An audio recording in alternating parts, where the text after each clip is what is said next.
when you think about yourself 10 years ago, you had a different value system, different set of beliefs, maybe Yeah, 20 years ago even. And it's like it's hard to believe that was you. sure. But when we think ourselves in the same amount of time in the future, 10 years, 20 years, we can't believe that our value systems are going to change again. Oh yeah. And I think that you can't hit the goals if you're going to be stuck being the same person. You have to be willing to change. You have to be willing to become someone else.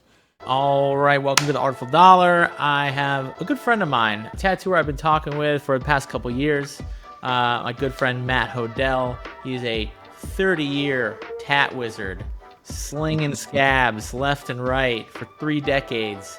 And what I particularly like about this man is that while he is an old timer, if you will, he has the mindset of like a young buck that's ready to learn and adapt. And that's very rare in tattooing. And so I love our conversations because you bring this wealth of experience, but you're always looking and seeing what's new, what's out there. And you're very malleable, you're very flexible in your perspectives. And yeah, so thanks for coming on the podcast, Matt. Thanks, Ryan. I appreciate the intro. Yeah. So we've been friends actually for a number of years now. Yeah, You know that? I And know. we've both kind of watched each other do different things and grow and kind of like bounce a lot of ideas off one another through the years. Yeah. And I think it's cool because watching everything you've been able to do, I think the one guiding thing that we have in similar is we're just trying to help people get the most out of tattooing. And I think that that's a difficult task when everyone's got a creative brain, and when you're trying to decipher business. That's been the biggest challenge. Is like, yes, I know these things, I know these fundamentals that I don't care if you're a butcher or a cement worker or or tattoo artist. You have to know these fundamentals, but you can't just like dump them on people. You have to figure out how to translate them in a parable of sorts for tattooing. And I think You, that's like you know one of the how biggest people say challenges. like everyone's an artist. I believe that everyone is an artist, and you get creatively blocked. Even professional artists get creative blocks sometimes. I think has the ability to be an entrepreneur and has the ability to learn business, but you get business blocked. And so maybe, very business minded people are very creatively blocked. And I think artists are very business blocked. But I think it's just a matter of removing the blocks, not necessarily needing to give someone more. I could give someone the whole game plan. I can give them the perfect, best marketing strategy in the world. It ain't going to do them any fucking good if they're blocked around it. Yeah. Have you ever noticed that like a lot of people have had so just to back up really quick, what I've done in the last few years is I did take this journey where I was like, well, I want to be a coach. How do you become a coach? I guess I get a certificate. So I took this 6 month course, dropped some money on it, and then started working with business owners, shop owners. And then through that journey, I started working with tattoo artists in general, and trying to help them. And so there's a spectrum of different types I've tried to help. And one of the things that I want to know if you get this too is that they always have a controlling idea that someone told them, and they've tried to that's almost made their block. Like an attorney told them never do this, so they stay away from it. Sure. Or I don't know, like someone who's been in their business for a long time says, never run Google ads. So like, oh yeah, I'm never going to do that or whatever, whatever these controlling ideas. I think a lot of times when we're helping people, and this is going to sound hokey, but I think a lot of times what we're doing is we're giving them permission to think outside that box that they won't give themselves sometimes. I'm also not like right all of the time. And that might feel like a weird thing to say as a professional business coach that works with thousands of tattooers all over the world. But like, I've told that to my clients. I'm like, look, they'll ask me this question. I'm like, look, I think you should try this, but also if you do it this other way and it works, don't even listen to me. Yeah. And I try to be flexible in my approach. Like I have some guidance and I've seen what works and I've seen what works for other people that I've worked with. But at the end of the day, I'm kind of giving people a container to experiment with and some direction around how to experiment. But I don't always have all of the answers, and I don't claim to, and I don't even try to, honestly. It's interesting you say that because So I do consulting work for shops, and I've got a partner. We work together. His name's Clay Montgomery. He lives in Florida. And one of the things, like we can have this perfect system for people. I'm just trying to kind of jump on off of what you said. Yeah, We can have these perfect systems for people, but you also have to work with what they have. absolutely. You know, you can't just be like, this is how you should do it. You should be like, well, here's a way to do it. What are you working with? Who are the stakeholders in your life? Yeah. What are you able to do? And I think, that container, that freedom, I don't think people realize that they already have a lot of the tools necessary. They're limited in how they're using their current situation. Does that make sense? Yeah. Honestly, one of the things I end up telling a lot of the people who pay me lots of money to help them with their business, one of the things I end up saying a lot of the time is go make bad content. Go fuck it up. Go mess that shit up. I don't even want it to be good. Whatever you're going to go send the fucking email, right? I gave you a template, but go send it and mess it up because it's not the last one you're going to do. It's the first one. And a lot of it is giving people permission to mess up. I always tell you the only difference between me and some other tattooer that doesn't know fuck all about marketing is I've messed up way more times than they have. I gave myself permission to just totally make a fool of myself. And the more times you allow yourself to make a fool of yourself, you're going to learn way faster than someone that hasn't even started. There's a freedom in not trying to impress everybody. There's a freedom in being like, I don't know what I'm doing, and just being comfortable with being where you're at and having a starting point.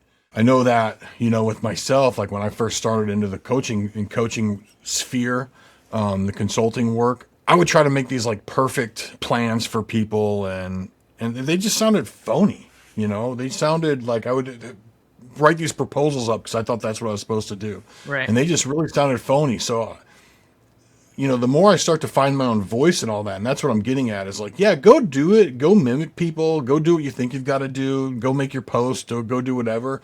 In that process of doing that, you're going to get your reps in, and eventually you're going to find your own way of doing it, the way that feels comfortable, and you'll know as soon as That's it happens. it. I think that's all any mentor, and it doesn't have to be, we could use the word coach, but any mentor in any field, whether you're teaching someone a tattoo or is you're giving someone something to copy, something to mimic, so that they have the training wheels to eventually not need those training wheels anymore. That's my only goal with tattooers. I just want people to, when I talk to a tattooer and they're like, now they're excited about business, the game of business, then I know I've done my job. It's because they've caught the bug. They're like, ooh, this is a game. This is a new game to play. It's not this intimidating, scary thing. It's just a game to play, and I can use my creativity, and you can still be a bit of a chaotic, weird human being. I'm proof of the fact that you can still be a bit of a chaotic motherfucker and still be successful in business. So you don't have to sacrifice that. There's actually some edge to being a little bit chaotic. Do you know what I mean? Totally. Like if that's who you are, then be that. Don't, Yeah. because nobody wants to hear your voice on TikTok or on Instagram where you're this boisterous, crazy guy or girl or whatever, and then they meet you and you're a timid mouse or something like that. As my buddy, I got another friend, Ryan. He always talks about this. Like, be as authentic as you can online as in person. And I think what you said about gamifying it, like it is just a silly game. Like at the end of the day, Game. what are we doing all this for? It's just we're killing time. It's like we're all going to be dead sooner or later. This is just a game. This is just a big fun You're game. just on a rock, floating Yeah. on a fireball, playing a game now. So, well, what game are Weird. you playing? Something my dad always says is he says, you're always winning the game that you're playing. Mm-hmm. So it's not a matter of how do you figure out how to win the game. It's how to figure out, well, what is the game that you're playing? If you're playing I just need to focus on being a better tattoo artist and resist everything that is new or different or feels uncomfortable to me, a lot of people are winning that game. That's the game they're playing, and they're winning at it, You just hit a word: uncomfortable, overwhelmed, not even knowing where to start. And I think that's why, like, I gravitate towards groups, because I don't necessarily like doing everything alone. If I'm learning something for the first time, I'd like someone with even a little bit of experience doing it with me, even if they've only done it once or whatever. Because a lot of the things we do is totally like scary and overwhelming, and I think, I create these groups and I act like, oh, I'm going to create a group. Like we've got a shop owners group. It's a private group. There's like 40 shops in it. We meet every Monday. And, when I started that, it's not because I'm starting it because I'm a guru of owning a shop. I screw up owning a shop all the time. I do. I mean, I'm not the greatest shop owner, but I make those groups just so I have 39 other people to bounce ideas off of, Yeah. I don't like doing everything on my own. I think that's a hard way to do life, is to like try to figure everything out without anyone's help. It's the hardest way to do everything. I was talking with a tattooer that I worked with, and she'd been tattooing for definitely over 20 years. I can't remember how long, but that she just was talking about that. Tattooers have this like kind of lone wolf mentality of like, I can do it on my own, and no one fucking does anything on their own. I am not responsible for how my life turned out. I am responsible for how open or closed off I am to receiving the help that I need to accomplish my goals. That's it. But it isn't me doing it. There's that really great, what is that book? Is it The Tipping Point or Malcolm Gladwell? I don't know if you ever I'm not gotten sure. those books. Anyway, he talks about like all these people that we see as successful doing whatever it is they do, and he traces back like the wild synchronistic circumstances that were so far outside of their control that actually played a larger role in their success than working hard.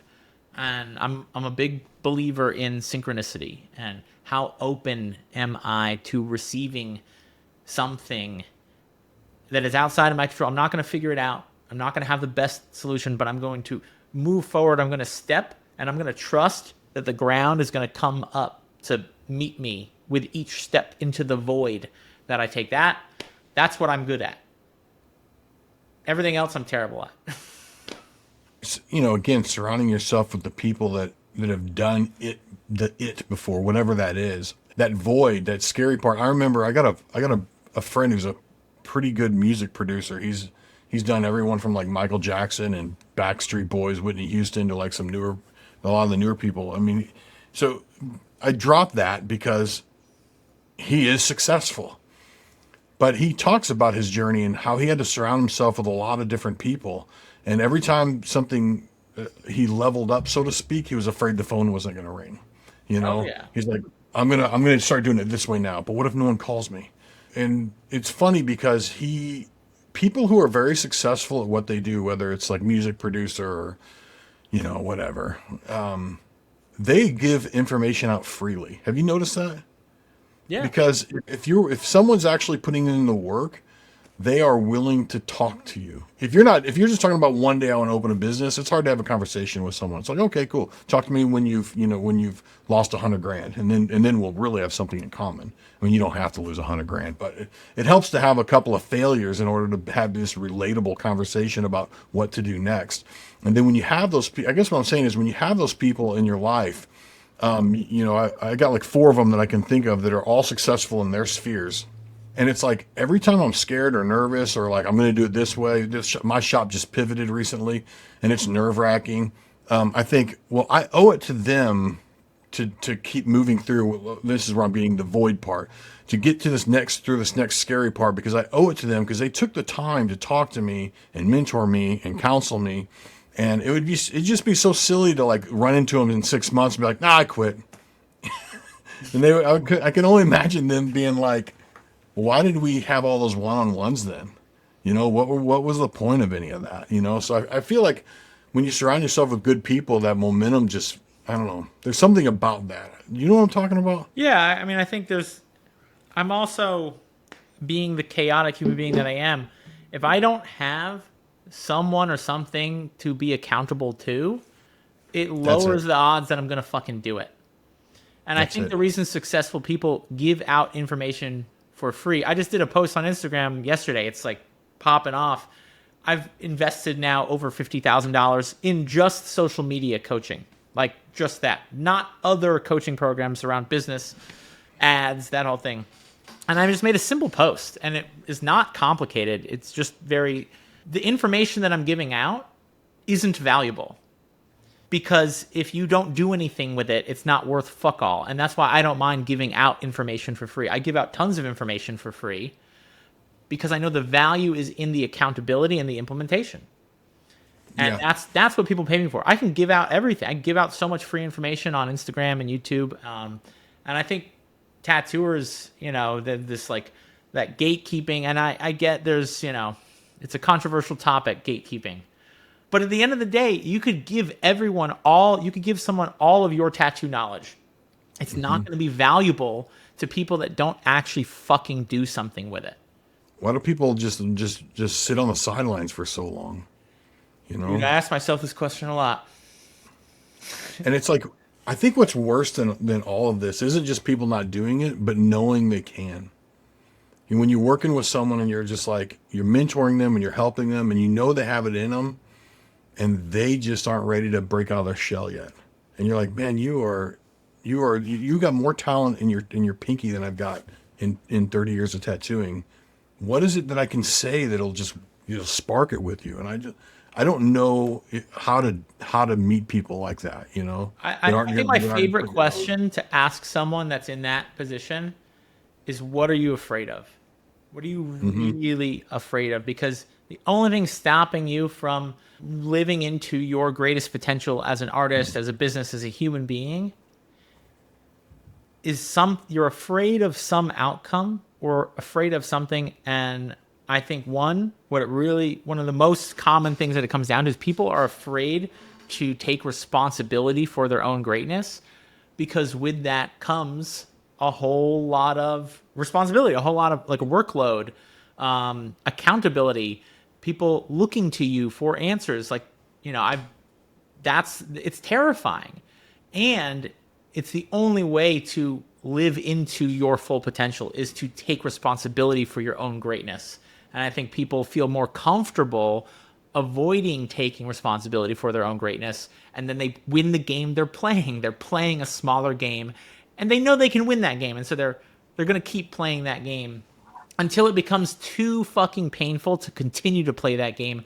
And then maybe they'll take a little bit more responsibility. I'm like, fuck all that. Just fucking grab it. Just give it to me. Break me down. I'll feel all the pain, all the fear. Believe me, I feel a lot of pain and fear on a regular basis.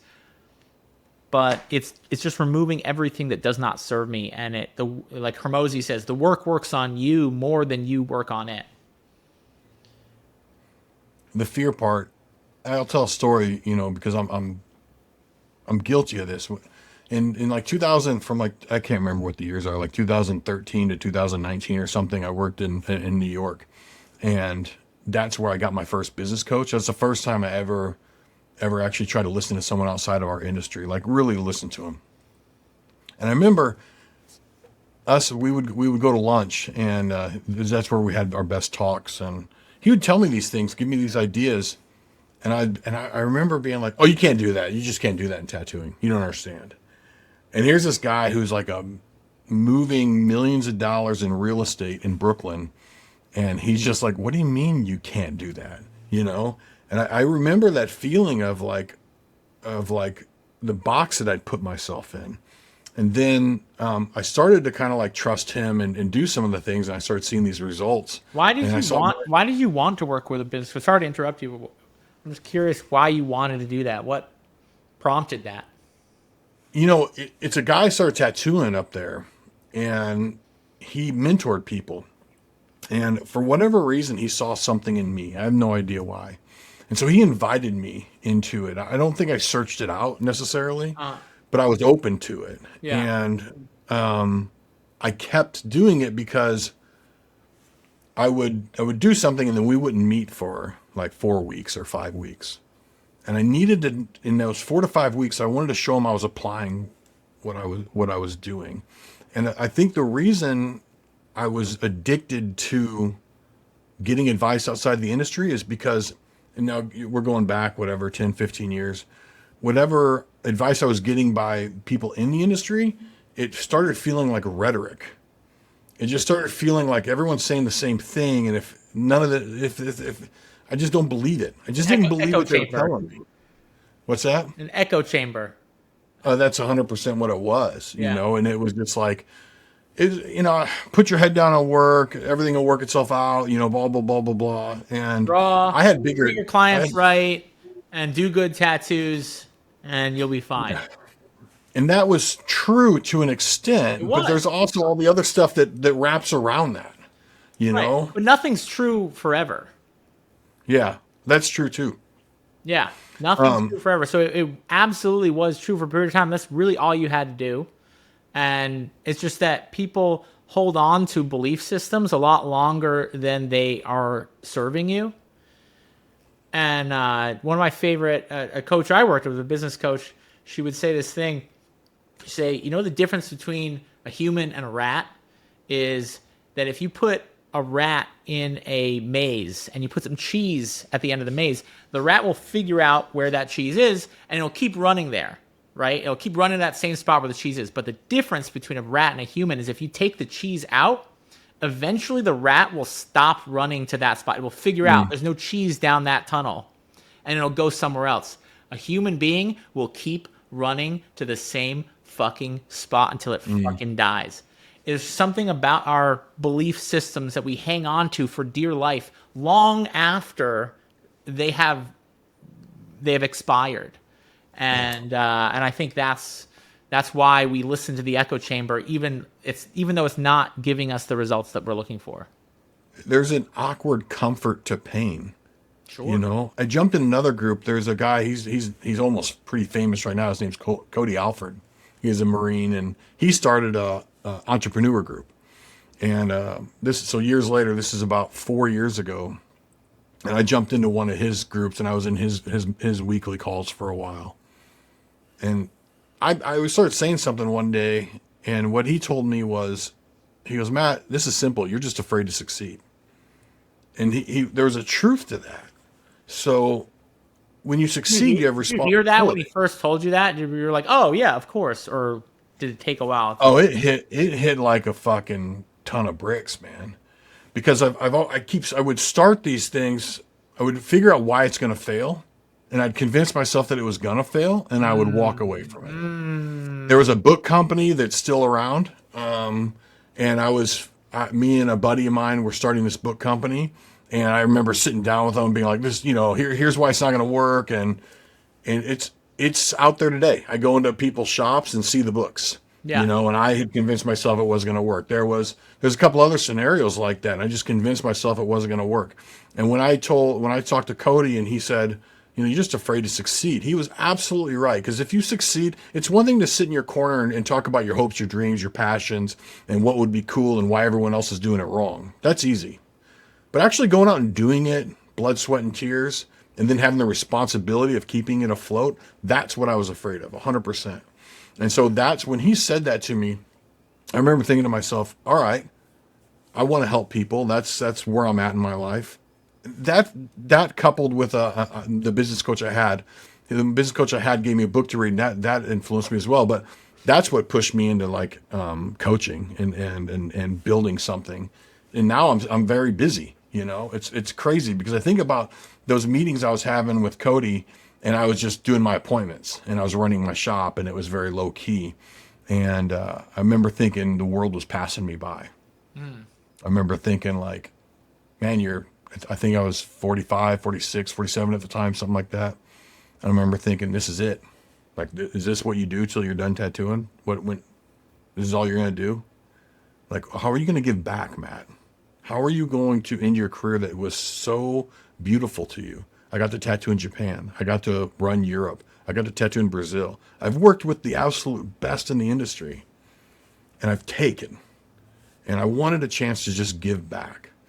And so those words really just like, okay, put it all out there, man. What's the worst that's going to happen? And I remember Cody would say this all the time. We're all dead. We just haven't finished it yet. So just do the things you're going to do before you die. And if you play the game like you're already dead, then you have nothing to lose. Very stoic belief is that death isn't Yeah. something that happens one day. We're dying every single day. And like meditating on that, like you're literally dying right now. You're doing death. You're not doing life. Yeah. Yeah. Yeah. Yeah, it's been interesting. It's been a wild journey. Now, now yeah, I tattoo. I still run in the shop. I've How many days a week are you tattooing now? 5 days a week. God damn. I'm Yeah, I'm so trying to make some plans to get back into tattooing, but I'm probably looking at like once or twice a month. yeah, yeah. Well, it's the reason why I'm doing everything anyway, so I can't walk from it. And plus, I'm a firm believer that if I turn it off, that faucet probably won't get turned back on to the level that I want it again. You know? Honestly, I've taken a long break from tattooing and I am really excited. I'm glad I've taken this break. And I don't think there's no right or wrong way to do it. But Hmm. I'm really glad that I've taken it. I feel like I'm excited to come back at it with a new perspective. And I love it. I love it more. I love it. I was going to say I love it more than anything, but I think what I love more than anything is, like you, like making an impact, leaving people better than I found them, leaving something better than I found it. Tattooing is not my identity, and Hmm. it was for a long time. Yeah. I think the reason I can't stop tattooing is I'm addicted to the flow state. I'm addicted to, you do a lot of prep work, you do a lot of drawing. I mean, I still do full color studies, put the stencil on, working with the art, working with the client. But then once you start tattooing, it's like I've been in this industry since I was 20, and I've been around tattoo shops since I was 15. It is the most comfortable I will ever feel. Is once that flow state kicks in, and you look up and 2 or 3 hours has gone by. That's why I can't not do it for 5 days a week. Believe me, I know that I find that flow. I'm in a flow state every single day. I just find Hmm. it in a different place. My wife literally, she's amazed. I wake up in the morning and I just dive right into work. I'm writing, I'm creating, I'm working on stuff, and 5 hours will go by, and she's like, it's like you're not even here. She'll say something to me, I'll be like, yeah, I'm not present. I'm just like locked. So I couldn't Yeah, possibly live without that flow state, and I yeah, find that creativity. I find it in playing music. Sit down to drum, or I find it in drawing. I did a drawing for Dan Cuban the other day because he sent me a machine. He sent me a Christmas gift, and I was like so grateful. I was like, God, what can I get? This guy got everything already. What can I yeah. get him? And I was like, well, he made me something, so I'm gonna make him something. And I sat down and draw. And, oh man, I love it. I was drawing with a ballpoint pen too, which I kind of like because you can't take it too seriously. It just kind of let it be what it is, you know? Hmm. Yeah. I'm going to get right back to this episode, but if you've been following me on Instagram or listening to this podcast for a while, you might be familiar with a workshop that I've led a couple times called the Booked in 48 Workshop that has often helped tattooers book tattoos in under 48 hours. I've led it live now about 7 times, and before this, we would only make it available to people who came live or to anyone that did book a one-on-one strategy session, but there's been a lot of demand for it, and I want to make it available to more tattooers at a lower price. And so now, for the first time ever, you can actually get access to the recording and all the live resources to help you book tattoos, sometimes very quickly, sometimes it might take a little bit of consistency, but either way, you're not going to book less tattoos. I'll say that. For 48 bucks, you can get access to everything and the private school community. If you look through here, there's a couple windows with some case studies and testimonials from people that have taken it. So if you're on the fence and you're like, I want to see what other tattooers have to say about it, you can come here and listen, hear it straight from the horse's mouth. Click on the link in the caption if you want to learn more about it. We do also have a 100% money back guarantee. So literally, worst case scenario, you get your money back. Best case scenario, you use it, you do it, and you book out your whole next week. Check out the link for more details. And now back to this episode. My wife's been nice enough to let me take over the dining room, and so we got this really nice dining room table that's been destroyed by the kids, Yeah. and I shoved it against the wall, and I took all the chairs out and just have a single chair at that table now, and I got a toolbox in there with art supplies in it, and I just have piles of organized messes, Yeah. so I can watercolor Call or them I can doom do piles. heal. You Yeah, okay, shove shit into the doom pile. yeah. and it's my room now. The dining room is my room now. Hi. She let me have it. And, it's Very nice funny of her. because I've painted more flash this year than in the last 10 years. Wow. And it's been split sheets with young artists, people who have Cool. been tattooing 2 to 4 years. That's You really cool. know, that's one of the coolest things to do is to join forces with someone who, because you can borrow some of their youth. Sure. You can hear their excitement. You can understand what they're still into, and that's what I need. I like being around people who are in that 2 to 6 years. Those are the people that have the most energy. That they just I can I can borrow. You know what I I know what you mean? mean. Yeah. Those like crazy hungry years of tattooing. Yeah. Yeah, yeah. I don't want to.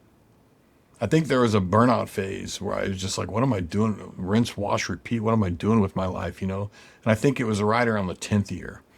I'd accomplished a lot by my 10th year. Personally accomplished a lot. And I Yeah. remember thinking to myself, is this it? This is tattooing? Someone comes in, I sell them something, I do it, and then they leave, and I'd really like boiled it down.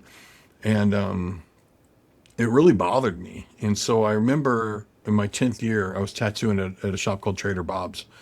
And I remember sitting down and being like, okay, why would somebody, and I've said this before, why would somebody get on a plane to come get tattooed by me? What makes me different? Why would someone drive by 30 shops to get tattooed by me? And I think that was the first time that I had like an awakening, so to speak, It's a great of like, question. It's a great journal prompt. yeah, Like sit down and just say, why would someone fly from another state to get tattooed by me? And just answer that question. And if you have a hard, like sit with it, meditate with it, come up with everything that you possibly can. It won't come easily. Maybe for some people it will, but I think it's a great journal prompt. and I think it's important because at that time I was an average tattoo artist. I wasn't I wasn't known for anything. I was known for being competent. I was known Yeah. for showing up to work on time. I was known to be a hard worker, whoever I worked for. But I I I was average. I'm still average. I always consider myself like the Lance Conklin of tattooing. I've been able to hang out with these greats, but I'm just like, why are they letting I don't me? even know who Lance Conklin is, so. So Lance Conklin skated for Pal Peralta, and his teammates were like, of course, Tony Hawk and Caballero and all those Okay, guys, like gotcha. these legends. Yeah. And Lance was just this mediocre tattoo artist, or I'm sorry, a skater that Peter, could do yeah. bonelesses and ollies or whatever. Yeah. But he wasn't Tony Hawk, and he wasn't even close to his level. And that was me. I got to tattoo in a shop with Chris Garver, RG, Kiku, Matt Vancura, Troy Denning. There's guest artists that came through that shop that were just unbelievable. And every time I went up there to work, I remember thinking, why are they letting me in the door? Like I don't deserve to be here. And so I had to start kind of like owning that and working like twice as hard to make sure that nobody would ask me to leave. But yeah, I've always kind of felt that way, that like it's been a gift. This whole entire thing, like 20-year-old me. I remember, so I got taught to tattoo by Brad Fink and Mark Anders. They opened a shop called Iron Age. I was 20 years old, and I had this conversation with Mark about tattooing and what it's like to have tattooing as a real career. And a week later, he calls me up to the shop and he says, "We want to talk to you." And he said, "We want to apprentice you." And I left the shop high on life, like that feeling, that drive home. It was 2 hours to drive home at the time. I was living 2 hours away, and that feeling of like they're letting me in this magical world, like that's amazing. And I just wanted to make sure that I lived up to whatever they saw in me. And even to this day, me and Brad, we've done a couple of conventions together. We did Cigar City together last year, and I don't think we cared about tattooing. We just talked the whole entire time. And I remember him telling me, is like, "Matt, you don't need to impress me anymore. Like you did good. You have a good career. Like we're just two tattoo artists, man." But I mean, to this day, it's like I would do still crave like am I living up to my potential? Am I doing what you guys expect of me, you know? So yeah, I don't know where I was going with that I rant, don't think but anyone just, lives up to their potential. no, No. I think think we leave I a think little we on the all table. have a greater potential than we could possibly live up to, and I think that's one of the paradoxes of life. And then you deal with it. Well, like then you're never satisfied. Like, I don't think you have to live up to your potential, but I think people are afraid. So there's fear. I think the other thing that I've thought of a lot recently with seeing what's happening in tattooing and a lot of people quitting is expectations. And so you have your expectation of what is required to be a successful tattoo artist. And for a while, it hung out around here, and then all of a sudden, what was required changed, but the expectation didn't change. And now that it's really hard to shift that ingrained, expectation of like, oh, you just show up, do really good work, and some people might totally hate me for saying this, but I think like tattooing was kind of easy money for a while. And I think that a lot of the tattoo artists that are leaving now, and I don't think they didn't love tattooing. I do believe they really loved tattooing. But when it stopped being easy money, they are looking for another route. I don't think you don't love tattooing if you're leaving tattooing at all. I don't think there's any shame in getting another job or leaving at all. Obviously, I left tattooing for a period of time. I'm excited to jump back in a way, but I'm not looking to make tattooing my whole life by any means. But that expectation, I think people think it should be easier money than it is, and I'm like, why? Who says? There's no should.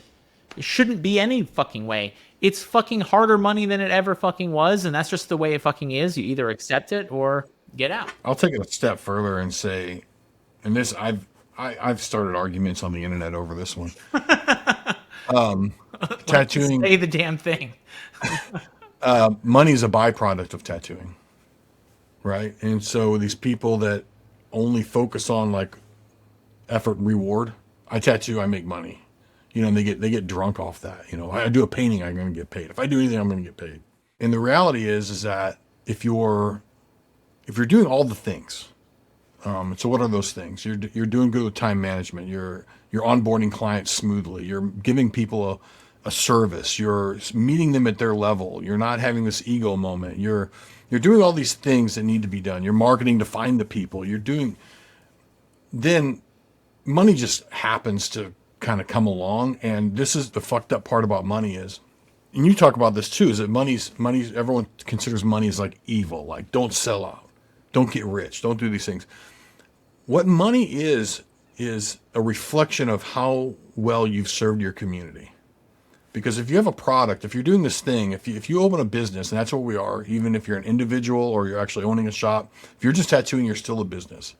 And if you don't have any money, and your byproduct is like you look at your bank account, there's nothing there, then the reality is that you're not of service to the people around you. Like you're not offering what the people want. If you were offering what they wanted, they would be like, oh, we want what you're offering. You know, we'll take it. You know, you're not making a lot Couldn't of it be the people's life case better. that you are of service, or you have the potential to be of service, but no one knows you? Couldn't that also be the case? Possibly. I think I understand where you're going with it. Maybe. I think that so what you're trying to say is that you could be of service, but no one even knows you exist, right? Yeah, or only a few people know you exist. Like that's a very Hermosi thing. Is like the reason your business isn't making money is because people don't know you exist.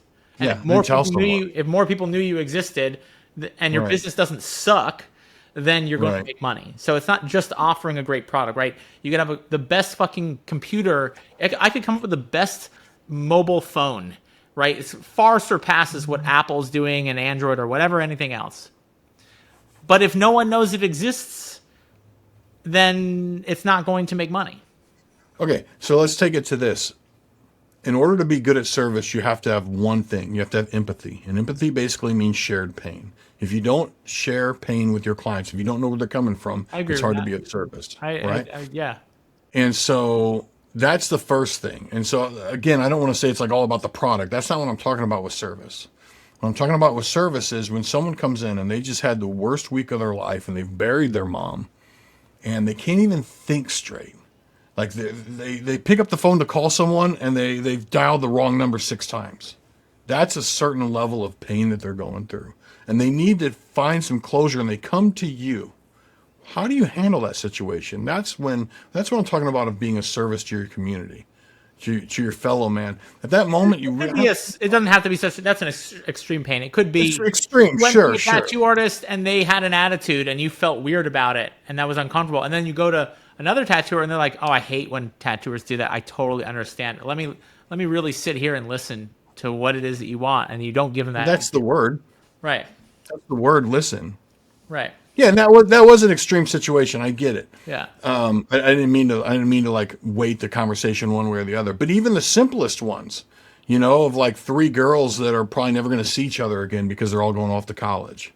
You're helping them mark something in time. But to get back to your like idea of like, well, that people have got to know about you. Yeah, that's when I say, and all the stuff that goes around tattooing. That's part of that. Right. You have to tell people you exist. You can't Right. just. You can have you so can't- much you can't- empathy for your clients. You could be a really good human being and care, and you could be crazy talented. If no one knows you exist, you're not going to make money. So it's not necessarily just a side effect or a byproduct of that. Yeah, it's not a byproduct of just tattooing. It's everything. Yeah. I think about the person right now who is playing guitar in the same hokey poke bar in their small town, and they're probably better than 90% of the people on the radio or whatever. Well, you haven't put yourself out there. How do you expect people to find you? You gotta have a voice. You have to go out there and take chances and whatever. Does that Then does the that kind of go question along the line? because you could also be not that fucking great at playing music or guitar. But if everyone fucking knows about you, you're going to be way more quote unquote successful than that person at the honky tonk. Well, that's why that person at the honky tonk's pissed, is they know they can play So then circles what around. stops someone who is talented from getting more people to know about them? And I'm not talking strategically. I'm talking like internally. What stops? Yeah, internally. Yeah. Internally. Because the external, it's actually not that hard. You just like talk to people, make content, be consistent, show up, speak from the heart, that's not actually that complicated. But there's something internally that stops someone from, they want to be successful. They want to be busy. They want more clients to know about them. And yet they're like playing hide and go seek with their clients. There's a broken logic in their thinking. I think going back to what I said before about some of the people that have worked in my shop that are like way better tattoo artists than me.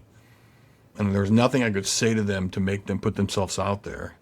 But everyone I've met that is really good at tattooing, but like they don't have clients, they don't have whatever. There is a fear that's wrapped around them. There is a fear. That I can't do anything for them. Only experience or trust or whatever. Yeah. We're talking about these deeper ideas, but you do have to go back, and I think you have to figure out what that fear is. Where is it from? Is it your, did you get bullied in school and now you don't think you're worthy? I think ultimately, I think not artists are particularly sensitive creatures. That's what makes us there we go. creative. And there is a deep fear of being seen, because if we're seen, then maybe we might be judged in a way that we don't want to. And I think a lot of it comes down to that. So I think to get someone to do the thing that they're not doing, that if they were to do, would allow them to achieve their greater potential, or at least step further into it, I think it always comes down to helping them see the game that they are playing. And so a lot of tattooers are playing the game of, I know I could book another $3,000, $4,000, $5,000 a month in tattoos. Clearly, I know I can do that. But in order to do that, I'd have to be seen. And if I was seen, then I might be judged. And so I would rather, the game I'm playing is, I'm going to pay $5,000 a month to avoid being judged by some asshole on the internet. That's the game that they're actually playing. And when you actually realize and you get it, you can tell someone this and they still might, and they like get it. But when they know it, but when they fucking get it, and like, I cannot afford to pay that much whatever that potential is, those clients that I could be doing that art, the connections I could be making, the education I could be learning from the experience of doing those tattoos, that's too big a price to pay for the payoff that I'm getting. It's like a cost and a payoff. And when someone really gets, I think the only times I've ever changed in my life was when I really got that the price I was paying, the juice wasn't worth the squeeze. And so then I took action. I stepped into that uncomfortable place because I got clear on the game that I was playing that I just didn't want to play anymore. Becoming aware that you're playing the game, having someone hold a mirror up to you, I Yeah. think is one of the most painful things to go through. Absolutely. And because we're like fish in a fishbowl. And you're like, Matt, you're a fish in a fishbowl. And you're like, what do you mean? I don't see a fishbowl. You know, like you can't see that on your own, but you really have to like show someone the mirror and like, well, let's look at the situation. You're like, oh, fuck. Yeah, I'm in a fishbowl. I'm playing this game, but I can't even see the rules of the game that I made up. I think that's the other thing. Is like, whatever game you're playing, whoever's listening to this, and this goes for me too, we made up the game that we're playing, but we pretend like other people imposed the game on us.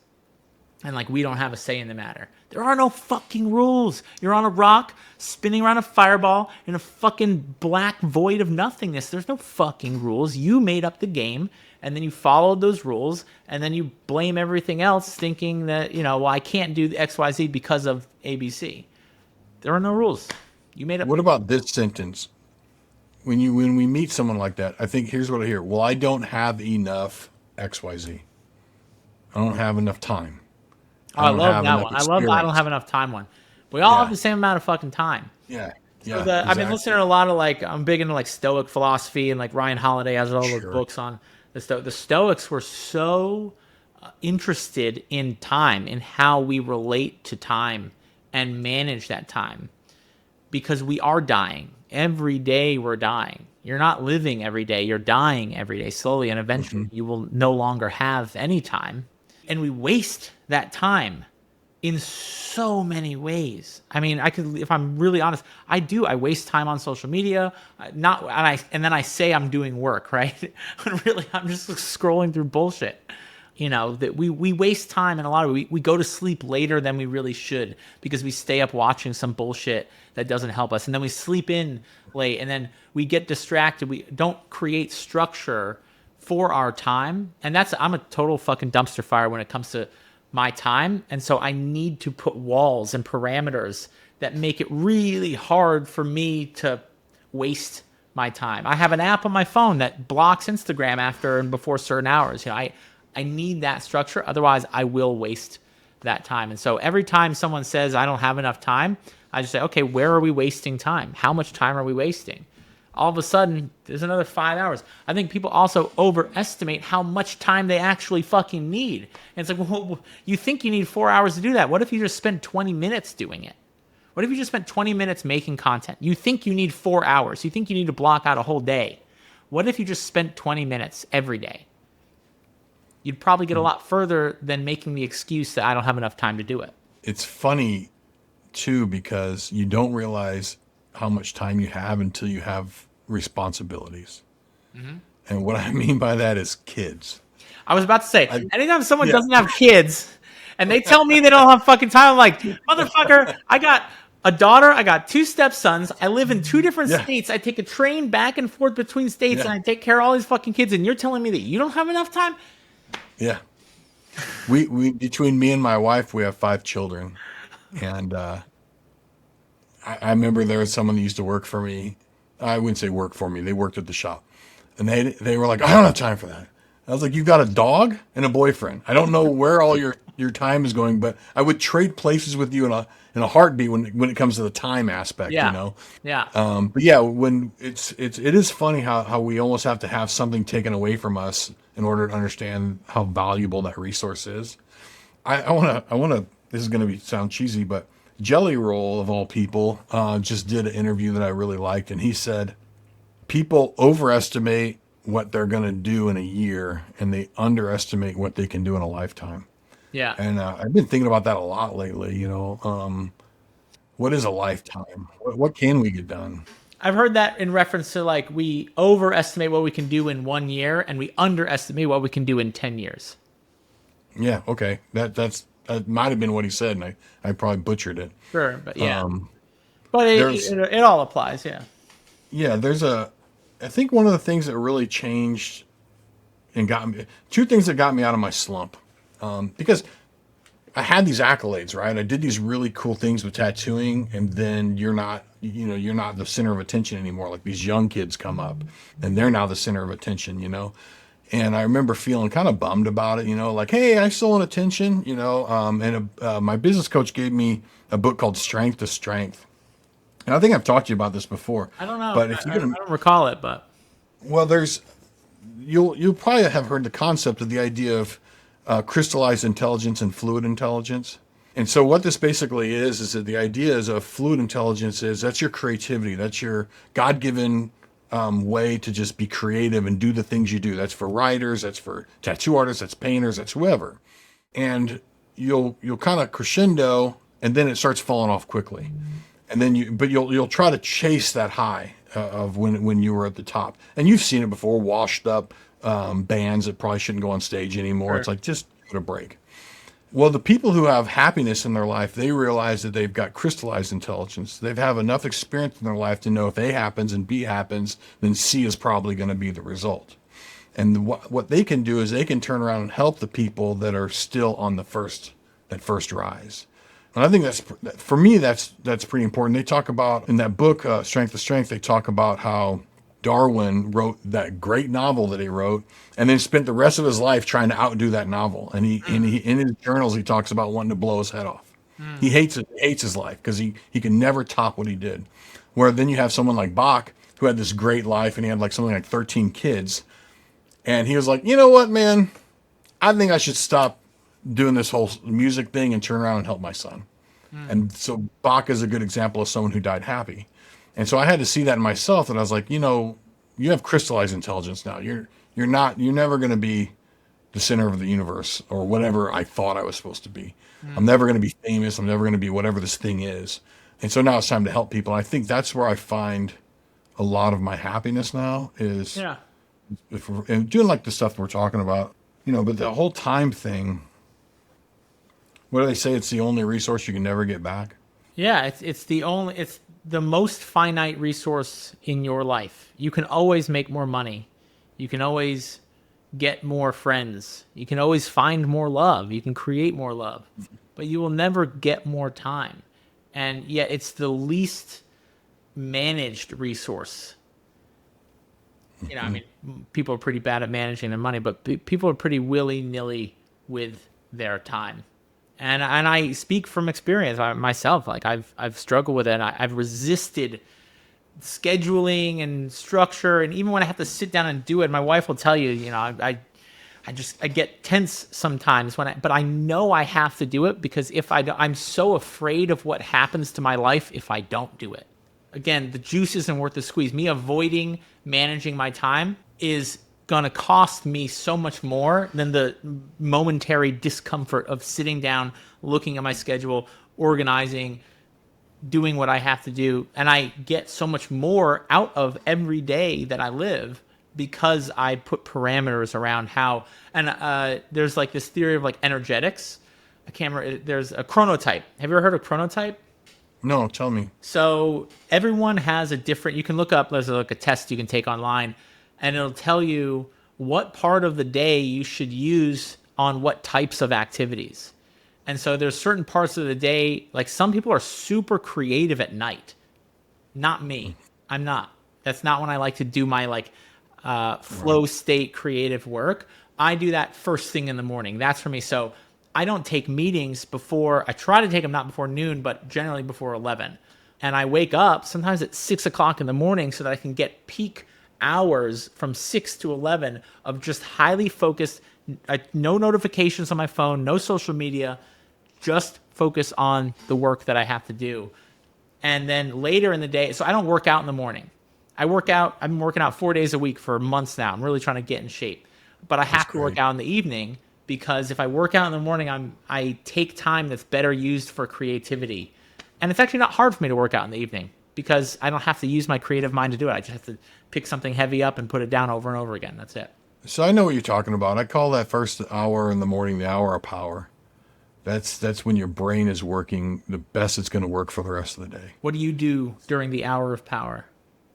So that's up to you to decide. For me, it's I read and I draw in my first hours of the day. And the hour of power is, maybe it's not an hour, maybe it's 2 hours, maybe it's 3 hours, but that when your brain's working the most. I found a long time ago that if I don't wake up at 5 a.m., I don't have any time for myself. Yeah. I won't read. I won't do those things. Especially on So days I've when been I waking take up. my daughter to school, I have to get up at 5 in the morning every day. Right. I need an hour before I wake her up at 6 to like just drink coffee and ease into the day. Yeah. Yeah, that's one of the things I look forward to is reading for, I don't know, 45 minutes or whatever, and drinking coffee. And then that's when I start drawing for my day. So I'll start my drawings around 6 a.m. and then I don't have to be at the shop until 9. So I got 2.5, 3 hours of that drawing and stuff. My favorite tattoo schedule, and this is how I did my weeks, is I tattooed 4 days a week. And then on one of the days, the day before my week started, I would sketch all my drawings and I'd get them to like 60-ish% done. I wasn't trying to finish them. I was just trying to get them 60%. And then I'd wake up at 6 in the morning and I would finish the drawings for that day. Yeah. And it was like peak morning time. I've got an already started drawing. I don't have to start from scratch. And it would I would hit that flow state immediately. And that was my favorite schedule. Yeah, that's similar to what I do. I call it the construction version, where you're basically, that's the boring stuff, like laying it out, making sure you got the sizes right, making sure you have the right references, all that boring stuff. It's just boring. And then if you prep like that, when you wake up in the morning, then you can get into your problem solving mindset. Okay, how am I going to pull this off where it still looks good and all that other stuff. So I totally pick up what you're laying down there. And I think there's outliers to all this, like weirdos that just wake up at 1 in the morning and do all this nutty stuff, and or people that can just draw right on people and never practice or whatever. So there are those people, but I just had to realize a long time ago, I'm not one of them. Yeah. I'm never going to be one of them. I have to put the work in, and sometimes the extra work, if I want to get the results that I want. I think you always got to put in extra work. Yeah. Again, back to those expectations of what is it actually required to be successful at anything. And I said this on another episode of success feels like failure. It doesn't feel good. Yeah. It feels like failure because in order for you to succeed, you need to fail at a lot of things over and over again in rapid succession. So you kind of always feel like you're failing because you are. And that's how you become successful. I used to be so afraid of failure. It was and I had to create this mantra where I would just say to myself, you are free to fail, because if you're free to fail, you're free to succeed. You are free to fail. I tell myself, I am free to fail. I am free to fail. I'm free to fail. And just give myself permission to fail. And it freed me up a lot. And in my artwork, and I was playing it safe with my art for a long time. I know a lot of tattooers get into these places where they play it safe because you're so busy thinking about, is someone going to buy this? Right? If I do this drawing, is anyone going to buy it? But if you think within that parameter, you end up stifling your art, which then no one wants to buy because you're not doing anything truly creative with that shakti, that life in it, Aaron Coleman once told me that the minute he stopped caring about all that is the minute things just took off for him. Yeah. And I think about that a lot. It's funny because you can tell that to someone, and I think you kind of have to age into that a little bit. I think there's a lot to do with getting a little bit older and being comfortable in your own skin before you can say fuck it or whatever that is. When I stopped obsessing about every little wonky, weird line, or where the line got a little too thick or whatever, when I stopped obsessing about that in my tattoos and I was like, I'll do better on the next one or whatever, I just stopped thinking about it. That's when I started to love the tattoos that I was doing. When I learned to not listen to someone else's voice in my head is when I learned how to have fun. There's people that I looked up to that were very critical of how I drew, and I could hear them in my head all the time. And when I opened up my own shop and I worked by myself for a while, I remember thinking, I don't remember thinking, this is real. It took almost 6 to 8 months before before other people's voices weren't in my head anymore. And I Yeah. could just draw how I wanted to draw. In particular, it was Japanese. Learning how to draw Japanese, there's a way to do it, but then there's also not. There's also a freedom to it, you Yeah. know? But I had everyone else's voices in my head of how I was supposed to draw Japanese. That Yeah. it just always looked stiff and boring and lame. And And you now look if at it, you you're look like, at hey, it, yeah, it's a Japanese tattoo. yeah, Because it yeah. follows all the rules of what a Japanese tattoo is, you know? But who cares if it doesn't have energy? Yeah. You know, who cares if it doesn't tell a story? If it doesn't You know, a feel lot of like people it's hate on private studio tattooers, and I was a private studio tattooer for half my career. But I was talking to a tattoo artist the other day at Eden. I was at the Eden Symposium in Dallas, and okay. she was saying she had started a private studio maybe about a year ago, and she's like, I feel like I've grown more in the past year letting go of the voices and the judgments and the I think there's something so valuable about working with other tattooers and not being the best tattooer in the studio. Absolutely, there's so much to gain from that. And then I think at a certain point, and that'll be different for every person, to actually step away from that, I think Hmm. you start to grow and really find your voice in your tattoos, in your business, in your fucking life. My life started to become and blossom into what it is when I cut my friend group down by 90%, honestly. Like, Hmm. and I just actually could not just listen to not listen to the voice in my head, but listen to how I feel in my soul, that intuition, that gut feeling gets louder when the voices around you go away. It's funny you say that about the friend group because at the same time that I broke off and just needed some quiet, I had quit drinking. And you know how it is when you quit drinking. It's not like you don't have to tell people that you want to hang out with them anymore. They just won't call you anymore. Well, You me know? me cutting off 90% of my friends and quitting drinking happened at the same time, pretty much. Yeah, it just happens like that. Yeah. And so, yeah, so I can totally relate to that.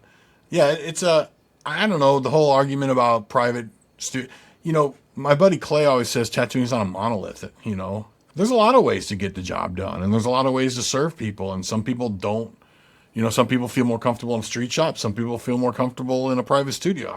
I really don't give a shit And how that you might tattoo, change. how All you I'm do saying it. is like that might change too. Yeah. Yeah, I mean, so think about it. I've worked in some of the busiest street shops. I've worked in appointment only studios. I've worked in my private studio here that's now turned into more of a street shop. I mean, I don't really care what the environment is as long as it's like, the clients are having fun, the artists are having fun, we're getting things done, we're being productive, we're motivating each other. That's the stuff I care about. I don't care about what you call it.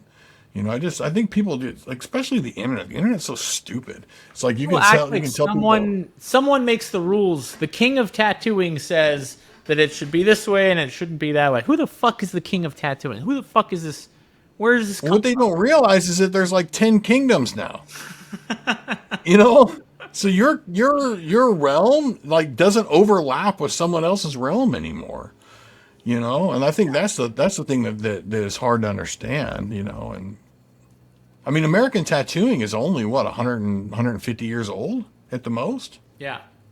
But we're talking about something where they just found those bones in Tennessee that go back thousands of years. The Iceman had tattoos. We've all heard this before. Yeah. American tattooing was just one way of doing it, Oh and yeah. so like the idea that it's splintering off and becoming something different again. The other thing, if can I just bitch for a minute? Is that Please. okay? This idea that there was a time where everyone was doing cool traditional tattoos nonstop.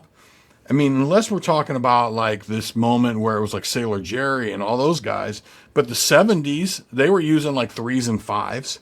In the 80s, they were, getting kind of weird and wizardry with it. In the 90s, we were taking, threes and outlining two sides and then filling in with a mag to get sculpted lines.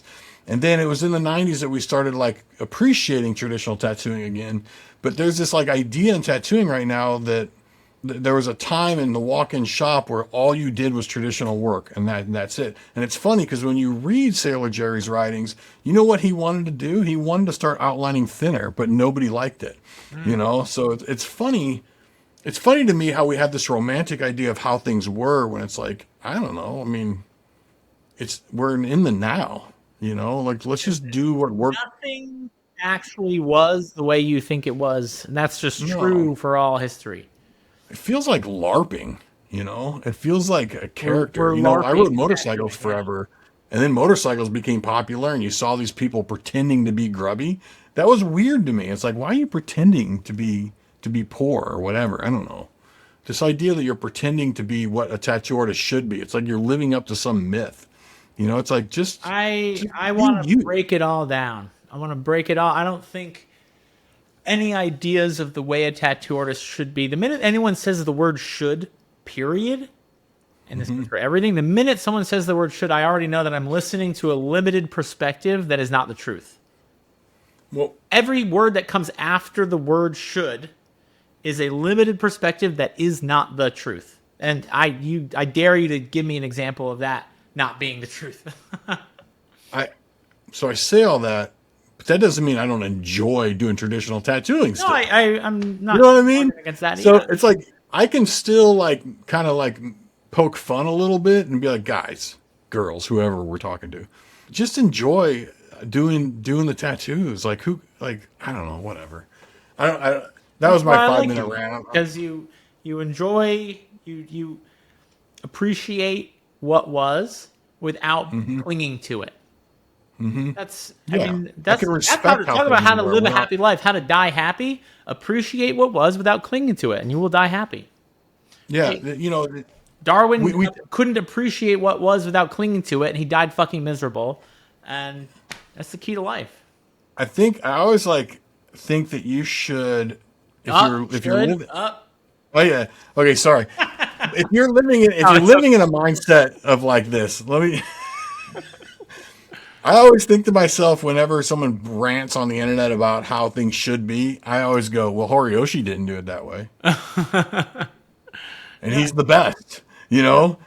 Ed Hardy didn't do it that way. He's yeah. the best, you know? And so I don't know, man. I think it's just if you're not having fun, don't do it.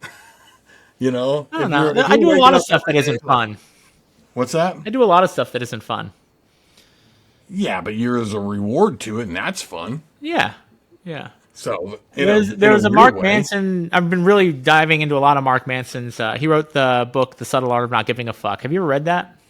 no, it's Oh, on my list. it's so good, dude. It's so good. I've read it twice. It's one of the few books I've read multiple times. And he's got a great podcast, and he does this whole episode on purpose. On what is purpose? It's a word that people don't even know what the fuck it is when they say it.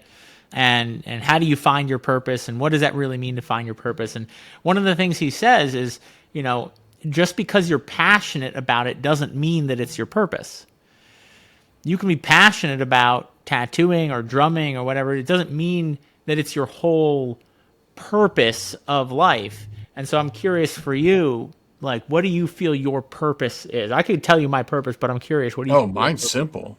What is it? Mine is to put myself in the place where I'm the most useful to those around me. I love That's that. it. And it doesn't have to be tattooing. Yeah. It could be whatever. It could be. Right now, it could happens to be tattooing, and that's great. Yeah. Yeah.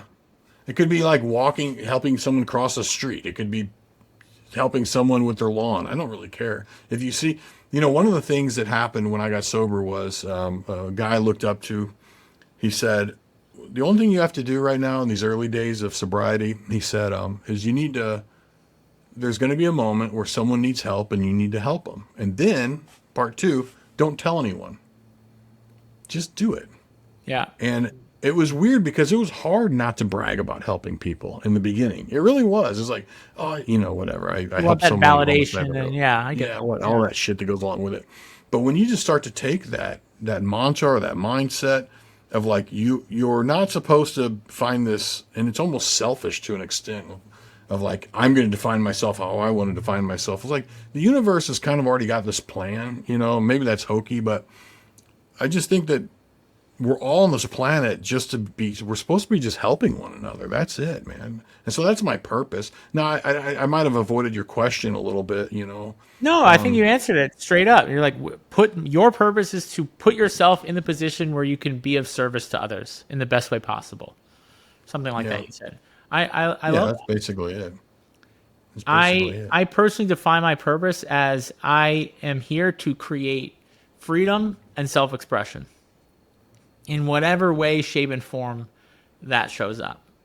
I just always been called and felt like when I'm creating freedom, and that could be for myself, it could be for another person, it could be in when I'm tattooing someone and they feel more free in their body and they feel more self-expressed, or it could be in their marketing. Marketing is all about self-expression. That's it. It's just about unplugging the cork that's bottling up. You're just holding in this fart and you just want to let go of that fart. You just want to just let it rip. Like, that's all I do is just uncork the plug and allow self-expression to come through. And that's my purpose. And I will continue to pursue that, whether it's through tattooing or music or coaching or writing or whatever shape or form. That's my purpose. That's what I'm here to do. That's a good purpose too.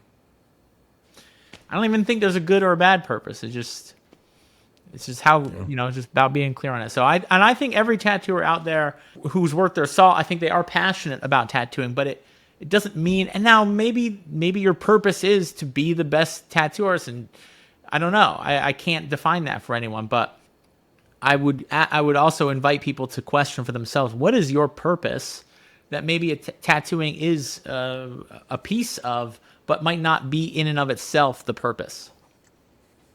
What are these little notes you taking on? You taking notes on me? No, I write down a single word so I don't lose thoughts. I like it. I have to do it all the time. I keep a scrap paper next to me at all times. I've noticed it this whole conversation. Yeah, That's cool. yeah. Hopefully, What are the words? What are the words you wrote? Okay. Mirror, fear, enough, goal, lifetime, appreciate, problem, be helpful. Yeah, stuff like that. That's cool. Those are our key words for the speak. For our SEO. I know what I'm not going to do. I'm not going to be a part of any club anymore.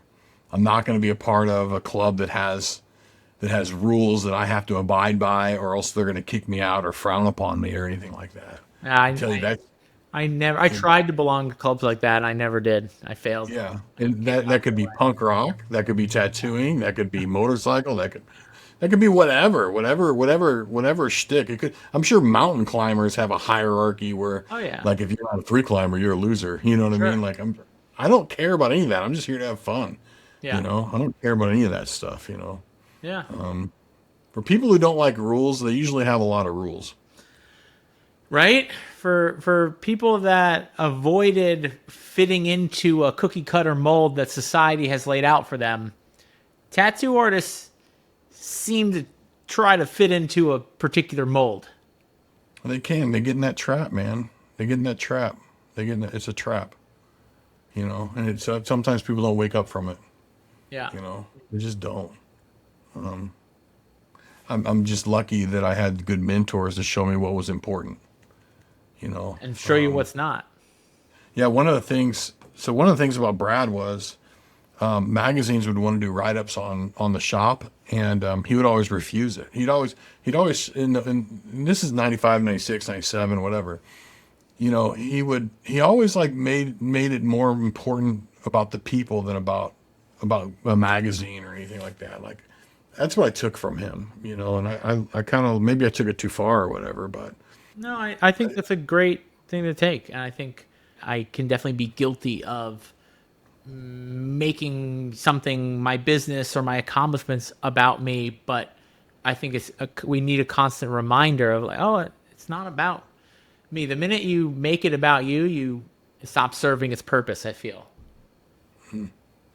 Yeah, I had fun traveling, getting to know a bartender, and then tattooing them the next day at the shop.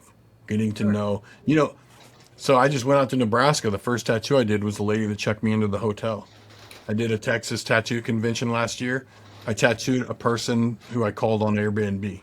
Like just meeting and making these connections. That's what I love about tattooing, is really like going out in the world and finding people and then being like, I can do that for you, Yeah.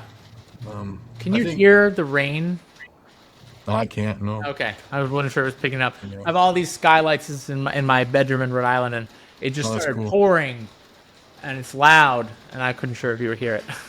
No, I can't pick it up. Your mics are working good. Yeah, I don't know, man. It is really a gift It's or a present. What do you call it? It's really on everything we're talking about. I did write down that word appreciation, and you do have to take a minute to just go look what I've done. You know, Yeah. look what I've been given. The Gratitude. truth These is, things are it's real. probably way more extraordinary than we give ourselves credit for. If we really Hmm. pause and write down all the things that we're grateful for that we have accomplished or has been given to us or created in our lives, maybe we're a part of, don't always make it about you, but I always talk to the tattooers I work with, and honestly, even when I'm speaking on Instagram to just random tattooers out in the world, I assume that you are someone that is capable of creating something truly extraordinary and has already created. I don't assume, oh, there's something wrong with you or you're broken and I'm here to fix you. No, no, no, no. I assume you've already created an extraordinary life. I've assumed that you're already fully capable of creating the extraordinary life that you want. And then my job is to only relate to you as the version of yourself that is and can create that life. That's it. Are you kind of saying you just kind of meet them where they're at? I meet them where they're going. Okay. Yeah.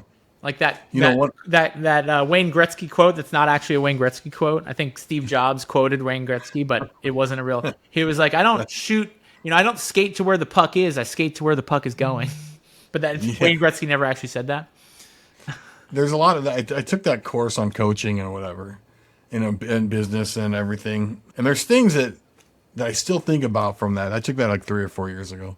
One of the things that always sticks with me is if to set a goal, the only way to get there is to learn something, to sacrifice something, and to become somebody else. And I think about that a lot.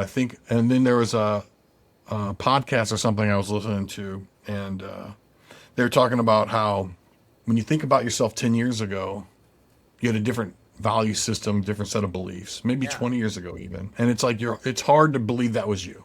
sure. But when we think ourselves in the same amount of time in the future, 10 years, 20 years, we can't believe that our value systems are going to change again. Oh yeah, And I think that might kind of wrap up some of the concepts we're talking about as people.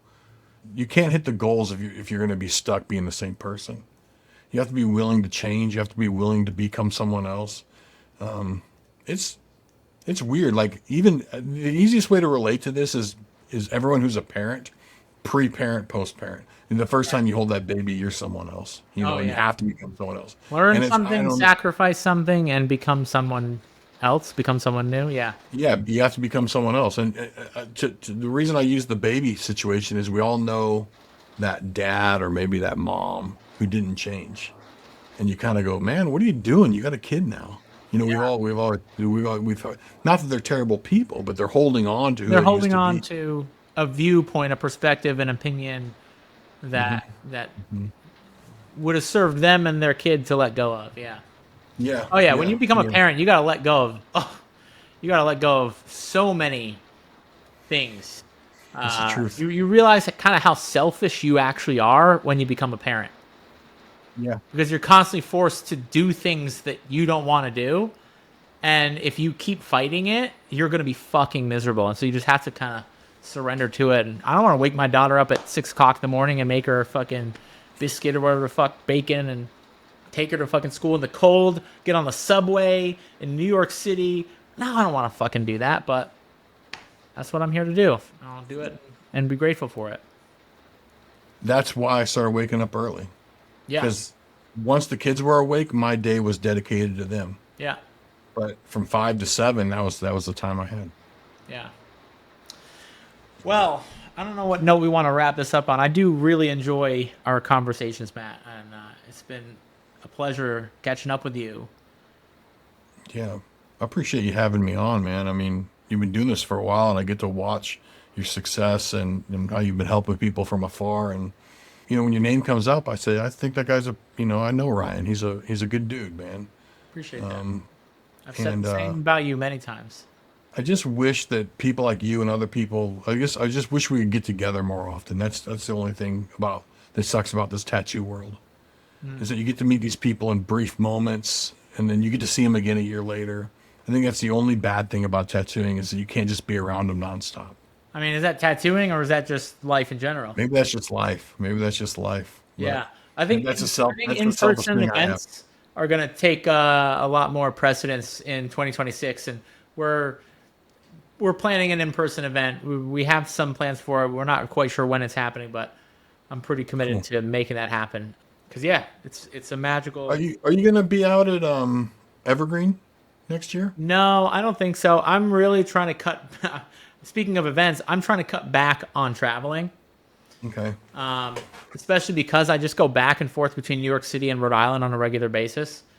Yeah. Understand. Pretty much every week. When I do travel, it like fucking throws my whole schedule Yeah, I get it. off, I get and it. it's becomes a big struggle for me. So I'm trying to simplify my life. That's my goal for 2026 is to simplify.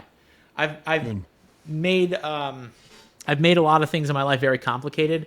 I'm really good at that. Like it's just naturally I'm good at complicating things, and I've learned a lot. I've tilled the soil a lot and aerated it, and it's all mixed up. And now I'm looking to like, how do I simplify things, still make the impact that I want to make, but also create more peace in my life because I've been missing a level of peace for a while.